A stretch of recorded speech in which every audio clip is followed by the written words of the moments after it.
this was always going to be inevitable. Let's have a look what this three-dimensional figure wants us to analyze. So Kn is some vertical tower. Ln and M are points on the same horizontal plane. So there we have that. Then we are given an angle of elevation for the tower being theta. So that's from that Ln over there. So think of this as the back wall.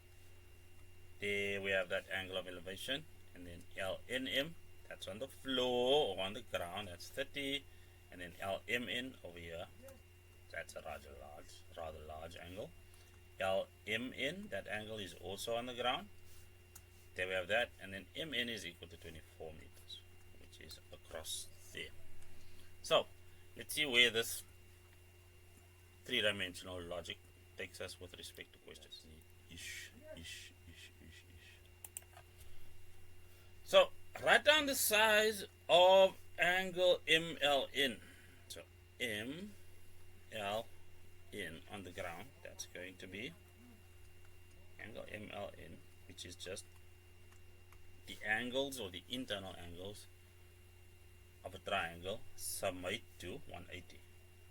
Sum of the internal angles of a triangle are equal to 180, which means we are going to take 180 and then just subtract these two values, which are 150 minus theta plus 30 degrees.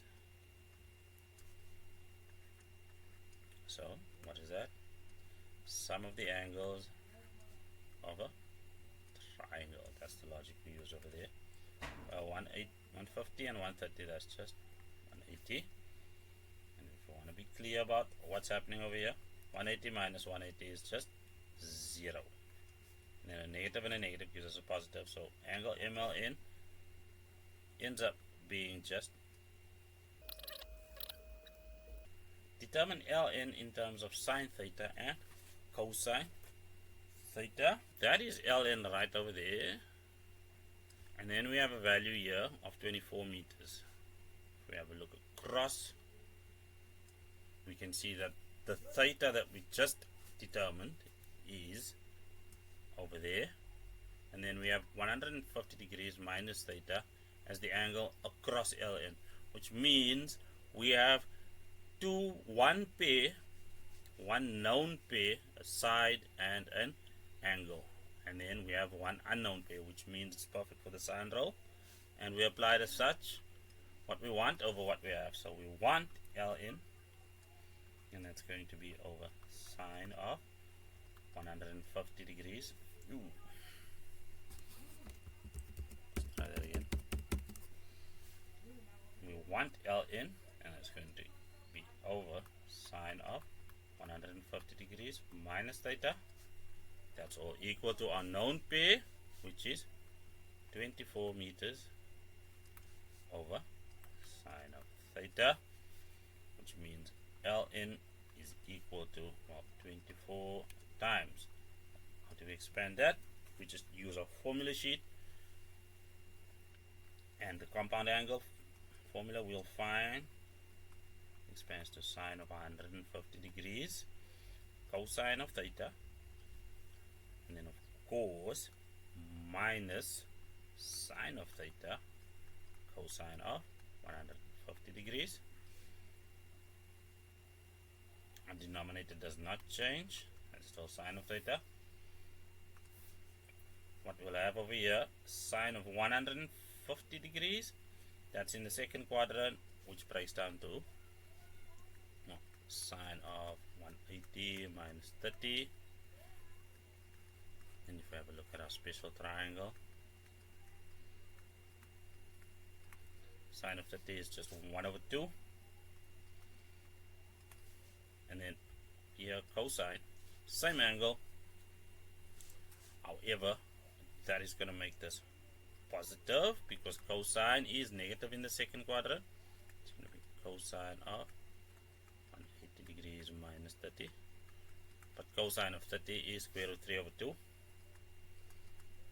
And we've taken care of the fact that it's negative by multiplying with that.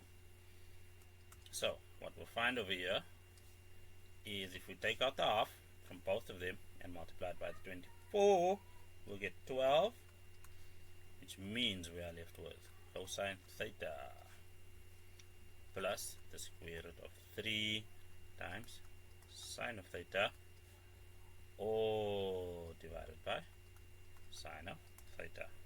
So that's good enough for 6.2 as it sits. Hence, otherwise show that the height of the vertical tower can be written as Kn, all equal to 12 plus 12 times the square root of 3 multiplied by tan of theta. So what we can see over here is we have a theta, and that is Kn divided by Ln is in the tan ratio. So tan of theta is equal to Kn over Ln. If we multiply both sides by Ln, we get Kn being equal to, let's say, tan of theta to begin with, and then this entire expression forms Ln, which is just 12 times cosine of theta plus the square root of 3 times sine of theta, all divided by sine of theta.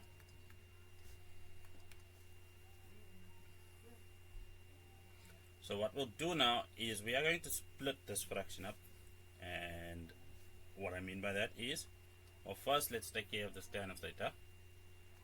That is going to be sine of theta over cosine of theta. We acknowledge the fundamental identity, and then we'll have 12 times, well, cosine of theta over sine of theta plus, well, we'll do the exact same thing. We'll have sine of theta over cosine of theta. This is of course multiplied by the square root of 3 times sine of theta, all divided by sine of theta, given that this cosine of theta comes from the tan of theta, of course. Now we can do basic simplification. Everything divided by itself is equal to 1, of course. So what are we left with? We can write that in yellow. That is going to be, well, for the first term, that's just 12. And then what's left over here is the square root of 3. And then sine over cosine is a fundamental identity, which is just tan of theta, which is exactly as required. Calculate the size of theta, the angle of elevation from the angle of elevation of K from L, which is this theta right over there. So we'll have 46, the value of Kn, all equal to 12 plus 12 times the square root of 3 multiplied by tan of theta, of course. Simplifying this, we'll have 12 square root 3 times tan of theta, and then 46 minus 12 is obviously equal to 34. Therefore, tan of theta is equal to 34 divided by 12 times the square root of 3, giving us that theta is equal to the inverse of tan applied to that, which gives us an angle of 58,560 degrees.